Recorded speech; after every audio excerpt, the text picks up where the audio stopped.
Sejak abad ke-17, bangsa Belanda mulai menancapkan hegemoninya di Nusantara.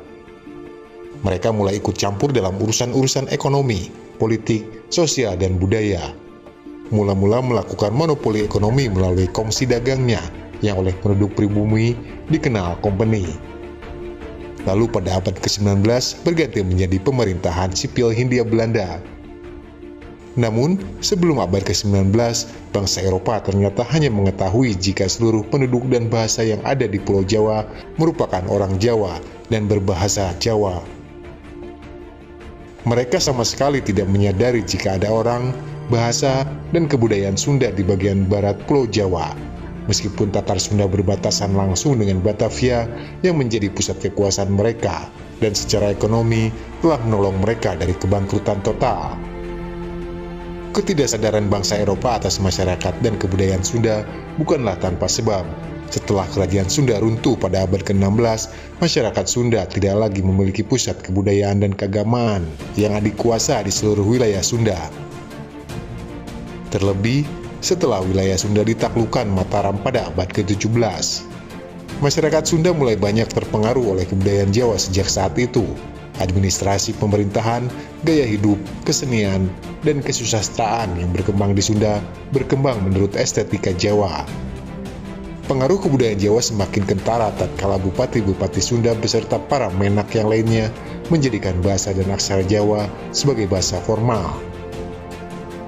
Bahasa Jawa digunakan oleh mereka sebagai bahasa tulisan, terutama dalam menulis surat-surat dinas para bupati di wilayah Sunda. Lebih suka menggunakan bahasa Jawa dalam surat menyurat. Bahkan alamat sepucuk surat yang biasa ditulis dalam bahasa Sunda apabila ditujukan kepada seorang bupati harus ditulis dalam bahasa Jawa. Kaum menak Sunda juga mulai memperkenalkan kepada masyarakatnya percakapan yang bertingkat-tingkat seperti dalam bahasa Jawa yang mengakibatkan tutur kata mereka syarat dengan unsur-unsur bahasa Jawa. Bahkan di antara para menak kadang saling bercakap dengan bahasa Jawa yang dianggap lebih bergengsi dan bisa memamerkan pengetahuan mereka. Para menak inilah yang seringkali dijumpai oleh para pelancong, pedagang, dan administrator Eropa, sehingga tidak mengherankan bila mereka berpikir bahwa bahasa yang mereka dengar adalah varian bahasa Jawa.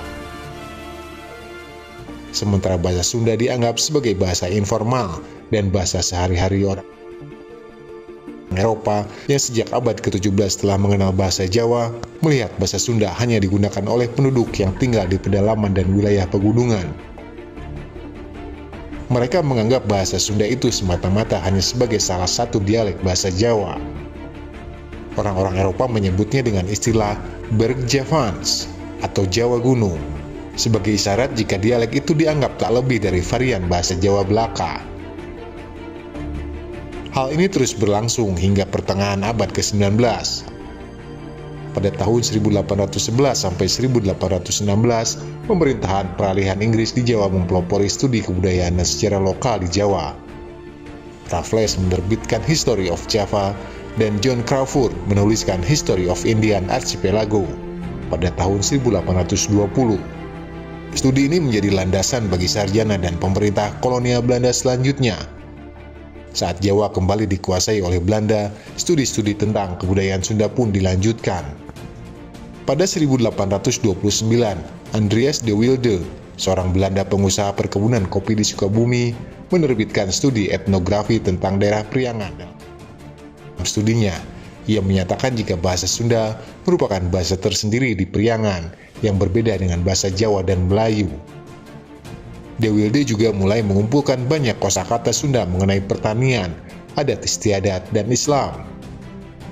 Dengan semakin mendalamnya keterlibatan Belanda di Sunda, maka kontak langsung dengan masyarakat pun semakin meningkat.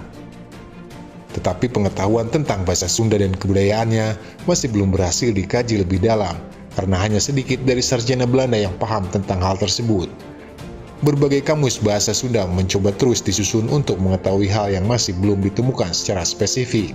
Barulah pada 1841, bahasa Sunda secara resmi diakui oleh pemerintah kolonial dengan terbitnya Kamus Bahasa Sunda pertama berjudul Nederduits, Malays and Sundas Woordenboek yang terbit di Amsterdam dan disusun oleh Roorda. Sejak itu Sunda mulai diakui sebagai entitas tersendiri yang memiliki karakteristik berbeda dengan Jawa. Ini menjadi dasar bagi pemerintah kolonial untuk menerapkan kebijakan yang sesuai dengan karakteristik masyarakat Sunda. Terlebih pada abad ke-19, daerah Priangan dipandang penting karena sektor ekonomi menghasilkan banyak keuntungan.